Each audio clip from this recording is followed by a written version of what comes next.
Welcome to my channel Snehal Rajput.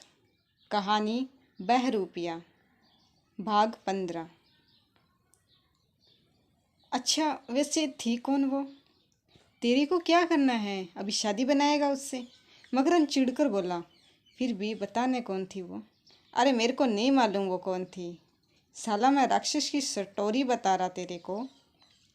तू लड़की के पीछे पड़ा हुआ है, कभी लड़की नहीं मिली क्या? दिखती कैसी थी?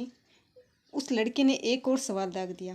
साला हलकट, इतनी देर से मगज खा रहा है, ऐसे धंधे करेगा तू? इतना जबान चलाएगा मेरे से? हाँ? मकरंद विफरता हुआ बोला। मेरे को साला नहीं चाहिए तू, चल अब कट ले यहाँ से, चल भग, मेरे को धार मारने का है। वो पलटता हुआ और अपनी पैंट की जिप खोलता हुआ बोला।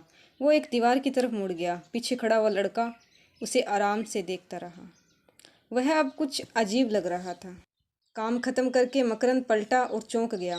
वो लड़का अभी भी अपनी जगह पर खड़ा उससे ही घूर रहा था। वो पलके भी नहीं झपका रहा था। तू अभी इधर ही है, गया नहीं? मकरंद चिढ़कर बोला। आखिरी बार पूछ रहा हूँ, तुम्हें कुछ भी पता है उस औरत के बारे में? वो कौन थी? वो लड़का इस बार असमान्य रूप से भारी आवाज में बोला। साला कुतरा, मेरे को हुल देता है। नशे में टुन मकरंद ने आगे बढ़कर दोनों हाथों से उसे धक्का मारा और खुद ही पीछे को लड़खड़ा गया। वो थोड़ा चौंक गया जब उसे महसूस हुआ जैसे उसने किसी दीवार को धक्का मारा हो। वो दुबला पतला लड़का तो उसे धक्के से 1 इंच भी नहीं हिला था। वो खड़ा खड़ा मकरंद को भूखी नज़रों से घूरता रहा।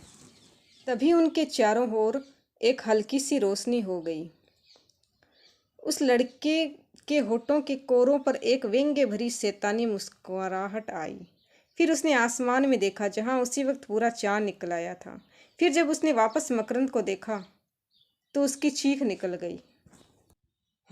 बता देता तो बच जाता, उस लड़के ने आहें भरते हुए कहा और उसकी आंखों की पुतलियां भूरी लाल हो गई थी।